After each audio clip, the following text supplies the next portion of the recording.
Hi everybody and welcome. Today I have Jay's T6 headphones and I'm going to tell you how can you easily pair them with your Windows laptop or PC.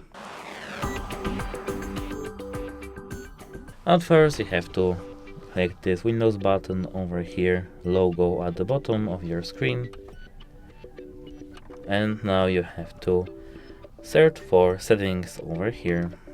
Now you have to hit over here Bluetooth and devices, and now you have to click add device over here on Bluetooth, and now you have to open the case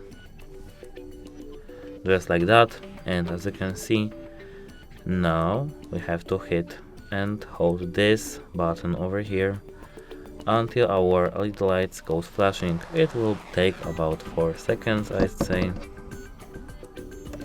And now as you can see, JT6, you have to click on it. And now that's it. Hope it helps you. Goodbye.